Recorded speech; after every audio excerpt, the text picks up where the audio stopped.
ఓ పెద్ద మనిషికి 4 కొడుకులు 8 ఎకరాల భూమి ఉంది. తలో 2 ఎకరాలు వంచితే ఏ లొల్లుండది. అంతేగాని ఒకరికి 3 ఎకరాలు ఇస్తా ఇంకొకరికి ఎకరమే ఇస్తా అంటే ఎట్లుంటది?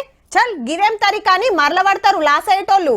నలుగుట్ల పంచాది పెట్టినా అట్లెట్లా వంచుతారు? అందరికి సమానంగా చూడాలి కదా అని అంటారు. గీ ముచ్చడగిన గట్లనే ఉన్నది. మళ్ళా తెలుగు కోడలైనా తెలంగాణ మీద గింత నినర్ చూపియలే మన నిర్మలమ్మ. దేశ బడ్జెటే మేడం చేతులున్నా మన కేకాన కూడా ఇయ్యలే. మరి కొత్త రూట్ల మెట్రో పట్టాలు వరుస్తాము, మోసీని ముద్దుగా చేస్తాము, ప్రాజెక్టులు కట్టుకుంటాము, మాకు గివి కావాలి గవి ఇయ్యాలని కొద్ది ముఖ్యమంత్రి సారే ఎన్నో మాటలు ఢిల్లీకి పోయి ప్రధానమంత్రి కాంచెల్లి సెంటర్ మంత్రుల దాకా అందరిని కలిసి కాగితాలు ఇచ్చినా గింత కూడా చూడలే బడ్జెట్లా. ఊకునే ముచ్చటే లేదు. మన హక్కుల కోసం పార్లమెంట్ లో బరాబర్ కొట్లాడాలని డిసైడ్ చేసింది గవర్నమెంట్. తెలంగాణ ట్యాక్స్ కట్టిన ప్రతి రూపీ పాయింట్ ఆఫ్ వ్యూ చూస్తే కేవలము 40 పైసలు రిటర్న్ ఇన్వెస్ట్మెంట్ వస్తుంది. కానీ యూపీతో కంపేర్ చేసుకుంటే వాళ్ళు ₹1 ట్యాక్స్ కడితే వాళ్ళకి ₹5 మళ్ళీ ఇన్వెస్ట్మెంట్ సెంట్రల్ గవర్నమెంట్ నుంచి పోతుంది.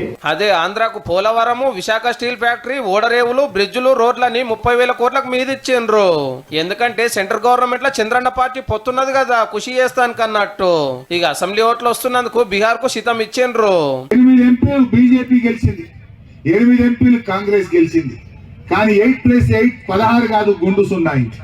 తెలంగాణకెళ్ళి 2 సెంటర్ మంత్రులున్నా ఏకాన తేలేదని 2 పార్టీలు గరమైతుంటే లేలే అన్ని రాష్ట్రాలకు అందేటి మనకు కూడా అందుతాయి అనేది ఇళ్ళ మాట.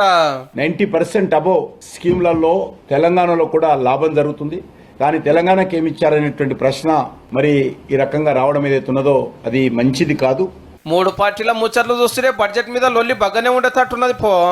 దేశం అంటే కొన్ని రాష్ట్రాలు కాదు, దేశం అంటే 28 రాష్ట్రాలు అనేటువంటి విషయాన్ని నిర్మలా సీతారామన్ గారు మర్చిపోయినట్టు అనిపించింది.